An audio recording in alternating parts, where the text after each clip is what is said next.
Hello, my name's Kathryn.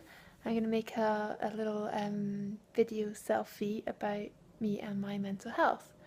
So around 3 years ago, I gave birth to my son James, and birth was very traumatic. It was an emergency C-section after a very long labour. So I was already quite sleep deprived by the time my baby was born.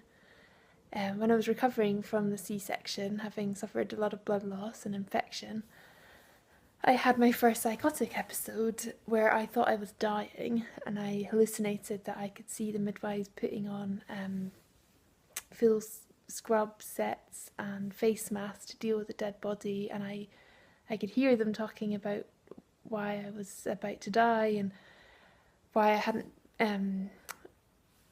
hadn't died yet. So it was all very distressing. At first, the doctors on duty thought that I had perhaps had a stroke or some kind of brain hemorrhage because I wasn't responding to anyone.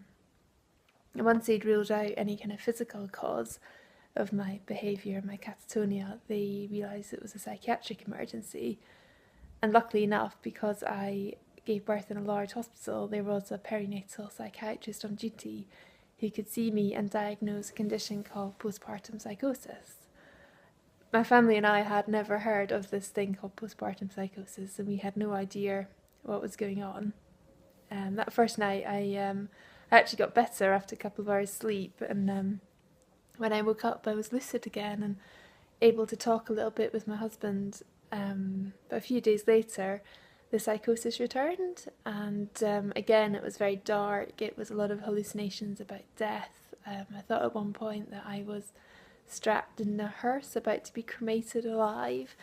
I thought that people were watching me, that they blamed me for the end of the world. I thought at one point that I was the only person left in the world apart from one other psychiatric patient prowling the corridor outside my room. I had a lot of really distressing hallucinations and delusions which caused me to act very erratically, and I was in a lot of distress.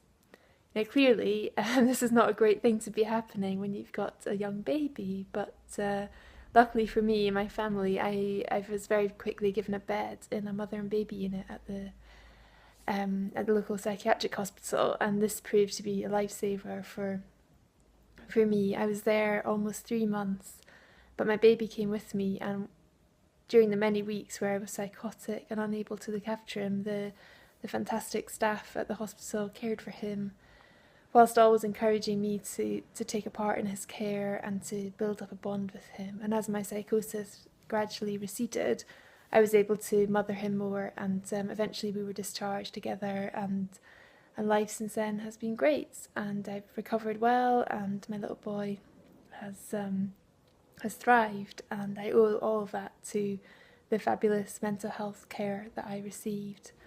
And now, because of that, I campaign to make sure that no family should go without a mother and baby unit bed if that's what is needed, and that more midwives and health visitors and GPs should be trained in perinatal mental health conditions, especially the severe ones like severe postnatal depression and postpartum psychosis. Thanks.